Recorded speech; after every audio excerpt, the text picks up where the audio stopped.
خو چې کومې خبرې کړي د هغې فعل لاول پرویز خان خټک په نظامپور کې په یو جلسه کې کړو. خټک په رسالپور جلسه کې نن ویلي دي چې که ما ته چا کنځل وکړو نو زه به ډنډه اخلم او د هغې کور ته به ځم. نو همدغه خبره چې کوم دا تاسو ته خو لا چا کنځل نه دي کړي او تاسو ډنډه راخلئ او کور ته ځئ، نو دا په هر چا دا کنځل بد لګي.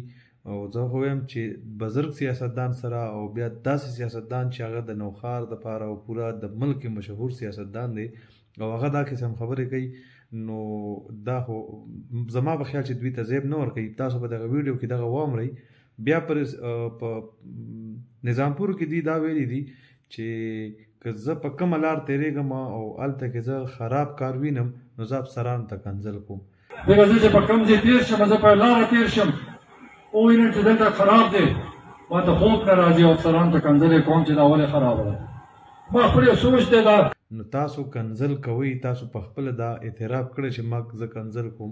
کنځل کول چې کوم دي دا د با اخلاق انسانانو کار نه دی او زما خو دغه سوچ دی چې کنځل نه دي پکار، په شایستګۍ سره په ښه الفاظو سره په جلسې کې خبرې کول پکار دي. بیا بله خبره دا کړې ده چې دا سیاستدانان چې کوم دي سیاستدانانو حوالې سره کړې ده چې هغه هر یو دی چې دا چنګړیان نه ده.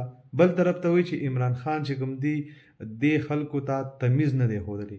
نو تاسو په خپل هم په جلسه کې ودرېږئ او داسې قسم خبرې کوي. دا ټولې ویډیوګانې تاسو دې کې زه شاملوم، تاسو یې چیک کړئ. دې په ما سوچ کړی چا ما سره غلط کار وکړو، چا ما سره ما پسې پروپاګنډې وکړې، وخت به راځي زه به یې داسې ځای ته رسوم چې یاد به ساتي. ما پسې چې کنځل کوي نو سره ډنډې باندې به کور ته ورپسې ځم، د کورونو ته هم تللی شم. دا دې ته به هغه چل ښیو چې دا بدماشي مونږ چا نه منو، خپل کار خبرې کوئ، د خپل د لیډر کارکردګي وښیئ. زه به ورته کارکردګي وښیم، دی نه وښیي. زه د خپل 5 کالو کارکردګي ښیلی شم چې زه دی ته چل وښیم دې چنګړو ته چې تاسو څه حیثیت دی. داسې ډرامې په سوشل میډیا باندې په چنګړ ناست دي، په سوشل میډیا باندې لګیا دي، په ځان نه پوهېږي دا دی څه وایي. ځکه مونږ چې کوم عمران خان لیډر هغه تمیز نه دی ښیلی، هغه د خلکو ته طریقه کار زندګۍ نه ده ښیلی.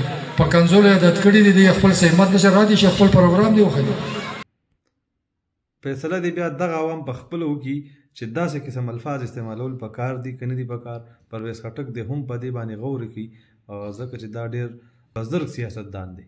عادت غواړو د الله په امان.